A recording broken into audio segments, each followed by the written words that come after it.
Okay, hello again. It's Mihaela Telecan from Healing with Foods, and I'm trying for the third time to talk about energy, what it means to have endless energy, and how do you acquire it. And this topic was sparked by a discussion I had yesterday in a accountability group for a marketing course I'm taking. So anyway, to give you like had an idea of what happened. So we were towards the end of the meeting, and one of the persons says, I really have to end the meeting because it's past 1 hour over my lunchtime, and I need to eat. So I was a little intrigued by that because we were talking about energy, and the person said, I have no problem with energy. I have energy all the time. So then I thought to myself, is it? How do we measure energy? In my mind, that is lack of brain energy, mental power, the ability to focus on a task and finish the task, regardless of food being available or not. So my understanding is that every time we lose focus and concentration during our work day, whether you work on your desk or you are out on the field and watching your kids, and all of a sudden you feel like jittery inside, and you are like, I need to eat, I can't be here anymore. And you start thinking about food and smelling food and all that. So you start to have thoughts about food. So you're not focusing on your kids' play, or you're not focusing on the task you are engaged in at your desk at the time. Or if you're an athlete and exercising, all of a sudden you hit that wall where you start thinking about food. You think, oh, I need to fuel, I'm hungry, I would really like that gel pack or whatever, right? So all that, it's a form of blood sugar. I wouldn't say imbalance. It's the way the brain responds to what's happening in your bloodstream with regards to the level of glucose you have in your bloodstream. 1 second, I have a pop-up here. It really bothers me. I need to take it out. Oh, it doesn't want to go look at that. Oh, sorry. I couldn't concentrate. Now I get another one. All these pop-ups. And another. Okay, so that it's something about the video I'm trying to do today. So okay, let me gather my thoughts, because I want to make sure I'm bringing the point across. So energy. How do we measure energy? How do we know we have that endless energy? And you heard me talking about I have endless energy. And how we measure that, you can measure energy by how you wake up in the morning. How do you get out of bed? Do you drag? Do you feel like you want to snooze the alarm 10 times before you get out of bed? You need to start your day with that pot of coffee to get you going. Then throughout the day, okay, so you wake up okay, and you have your breakfast, do whatever you do, but by 10, 12 o'clock, 11 o'clock, you start to drop in energy, lose focus, you start thinking about food, you need to eat. Not necessarily because you feel hunger in your stomach, but because you get, what's the right word? Because I don't even feel this in ages. So I can't even remember how it used to be. It used to be that I had to eat every 2 to 3 hours. It wasn't junk food, but I had to fuel. I would get like jitter inside and start thinking about food and a little bit irritable, and I would have to eat. So if you experiment those things, then you know there is lack of energy, mental energy.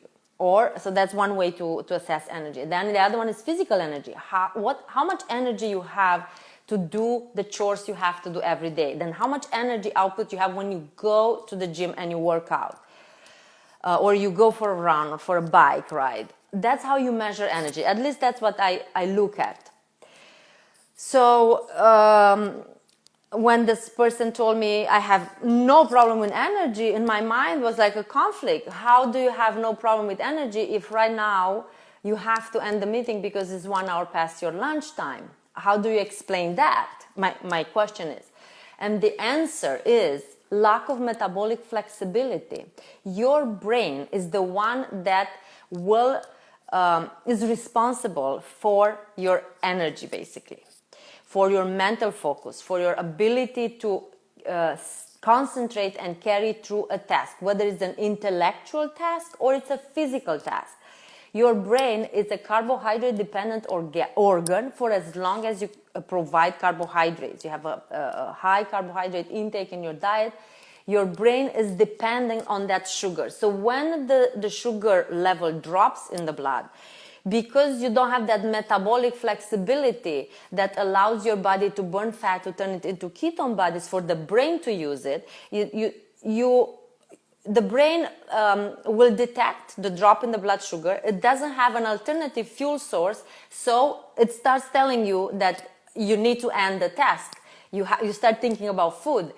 You basically have to stop whatever you're doing, whether it is watching your kids' game, whether it is finishing a project for your office or business, whether it is running. You have to stop what you're doing and fuel your body so you can function again. So that, to me, it's a form of lack of energy. You don't have sustainable energy. So to give you an example, why I think this doesn't make any sense. I'm not telling you not to eat regular meals in a day. Eat breakfast, lunch, dinner, do whatever works for you. Just pause and ask yourself, how is this working for me? If you have a life that's very, steady, you have a very scheduled, regimented day. Let's say you're retired, you don't have to get up at a certain time to go to work, you don't have to get kids ready, you don't have to drive your kids, you don't have to show up in the office, finish the project, go to meetings, travel, all that.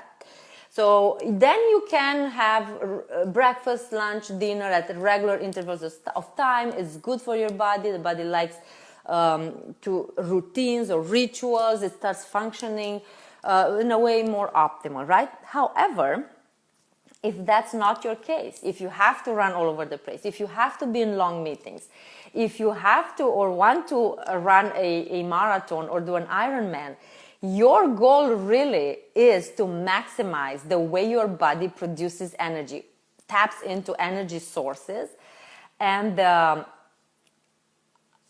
have what I like to call endless energy. So now I want to give you an example. I'm going to take you back to the caveman, right? So think how their life was. It was nothing sure and happening every day at the same time, right? Pretty much, we can assume that. So saying I have to end the meeting right now, or I have to stop working on this project because I need to eat, is like the caveman saying in the middle of the hunt, the tribe is there, the men are all there trying to hunt deer, so they have food supply for whatever long that would last. So the caveman would say, you know what, oops, I have to stop right now because it's 1 hour past my lunchtime, I need to eat, then I'll come back hunting. The caveman had metabolic flexibility that allowed him to hunt whether he had his previous meal or not. It allowed him to run from the tiger or the bear or I don't know who threatened him, whether he had or not had his so-called scheduled mealtime and meal. So I don't know if this makes sense. Please feel free to comment below. This is something that has been on my mind since yesterday. We had the meeting, and the person didn't seem to think that was a form of lack of energy, which is fine. But my encouragement to you is, if that happens to you, maybe you want to check your blood sugar levels just to see where is your blood sugar when you feel that way. It's power in knowledge. Know your body. Understand how your body works. What's happening metabolically when you have lots of energy and versus when you feel fatigued and tired. It could be improper fueling. It could be you are ill. It could be lack of sleep.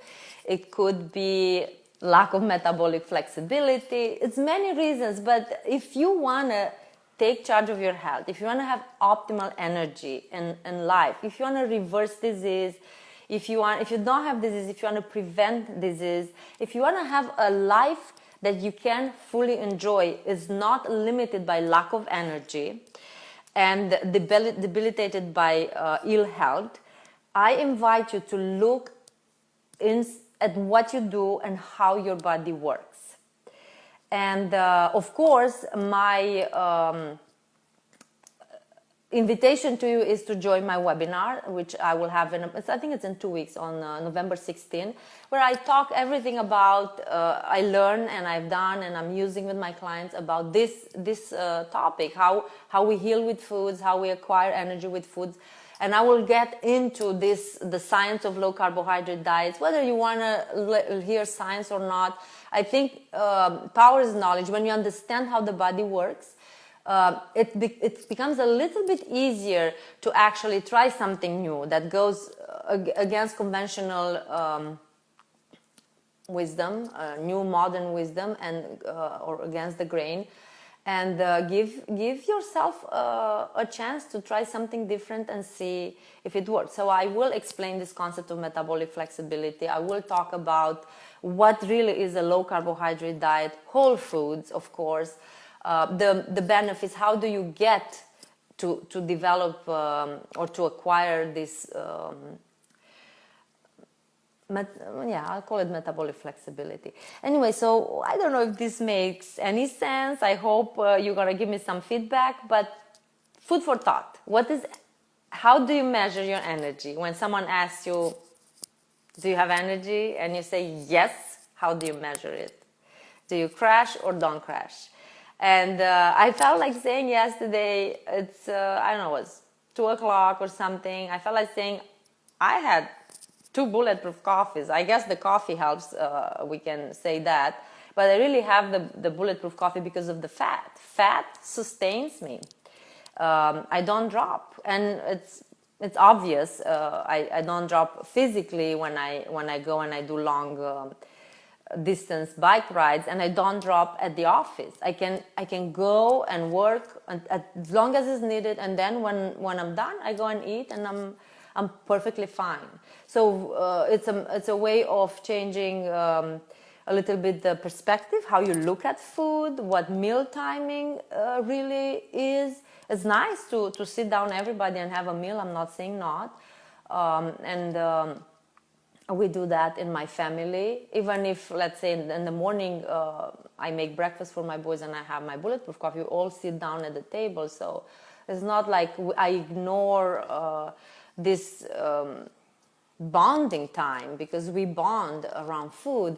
But changing the way you look at food and think of food as a very effective fuel, then you want to optimize it. That becomes your goal. How do I optimize the food that gets into my body so it really supports my goals, whatever the goal is? If the goal is to prevent disease, you support that. If the goal is to reverse disease, to get off drugs, you do that with food. If the goal is to improve physical performance, you do that. If the goal is to improve your mental performance, that's what you acquire, you are able to achieve by the way you eat.